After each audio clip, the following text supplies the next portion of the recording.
Hi everyone, today I'm going to show you how to make two types of fake sprinkles in under 20 minutes each. Stay tuned.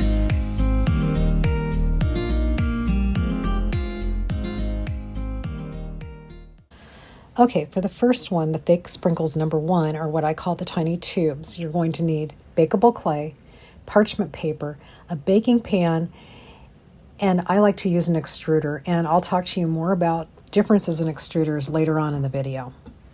Currently, I've been using mainly Sculpey clay. You want to just make sure that the clay you're using is a bakeable clay. And when it comes to colors, they come in multi-packs. Sometimes I buy multi-packs. But truly, if you have a red, a yellow, a blue, a white, and a black, you can make any color in the rainbow.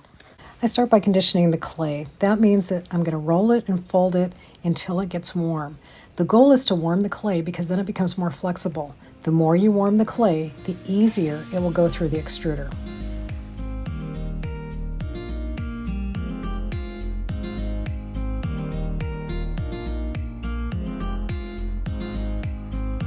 If you're not going to use an extruder, you can roll very tiny lines of clay, which will get you the same effect. But keep in mind, I'm showing you how to do it in less than 20 minutes. If you're going to do it less than 20 minutes, you need the extruder. Later in the video, I'll show you different extruders and how they work. But for now, you're going to take the tiny strings of clay, lay them on the parchment paper that you have already on your baking sheet. Now you want to make sure that your strings aren't touching, because if they are, they can bake together, and that's going to mean a lot of waste for you.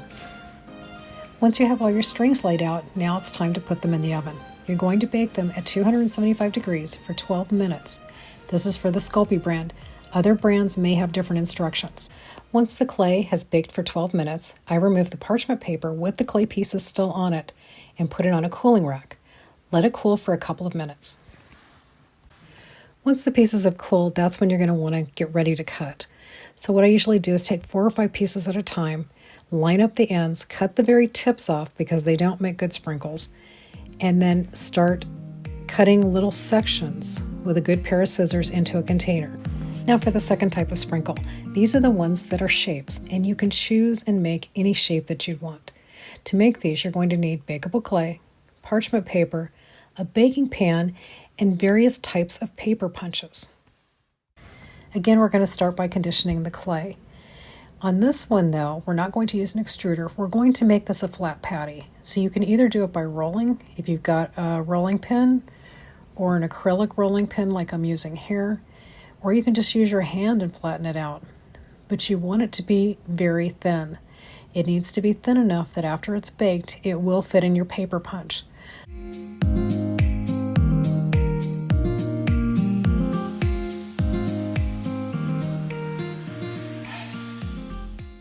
When it's rolled out nice and thin, then you want to transfer it onto the parchment paper on your baking sheet.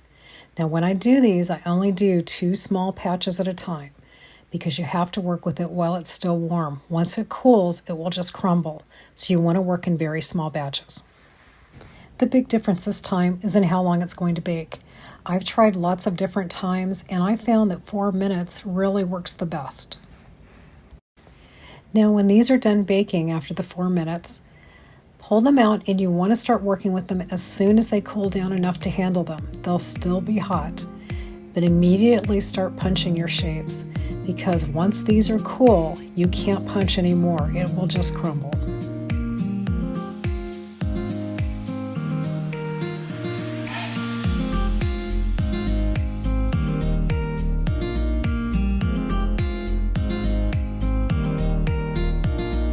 After you've cut out all your shapes, let them continue to cool, and then they'll be ready to mix and sprinkle on top of your fake bakes.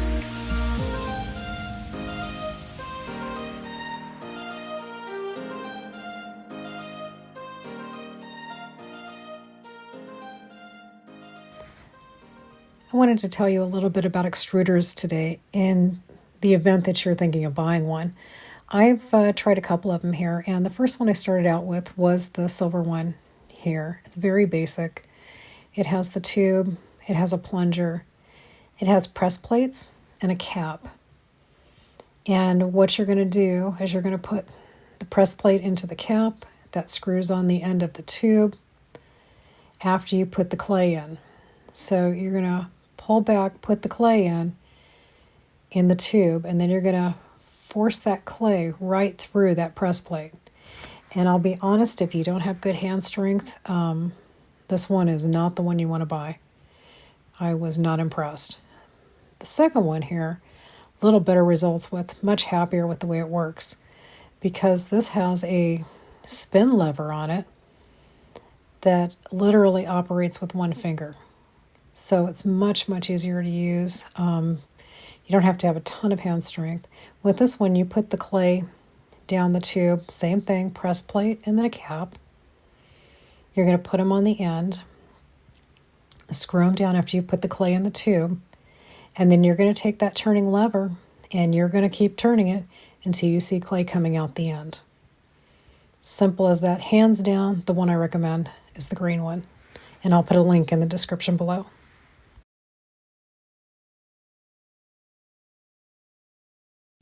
And if you're interested, both types of extruders come with lots of press plates, lots of different designs that you can choose from. Some work okay for sprinkles, some not so much. It depends on what you're doing, but they come with lots of options.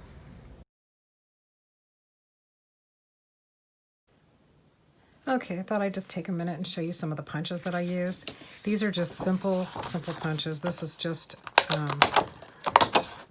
just like you were punching tickets. And, it just gives you little dots.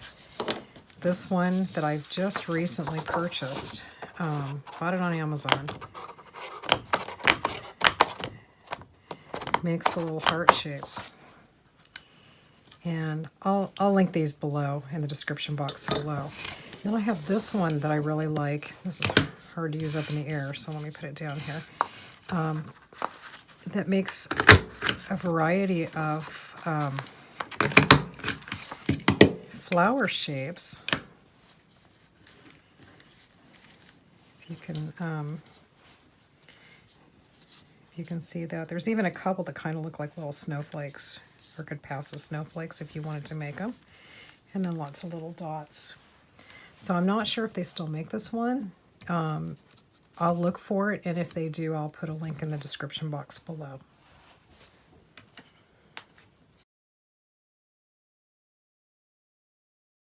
I was just going to show you how I store them. I found these containers at Dollar Tree, and they worked out really well. You can buy these little containers here, come from Dollar Tree, 10 to a package, and 10 of these little containers fits perfectly inside these boxes. I hope you enjoyed this video, and if you did, please give it a thumbs up. If you're not a subscriber, please consider subscribing. More videos are on the way, and if you have questions about this video, be sure and leave them in the box below so I can answer.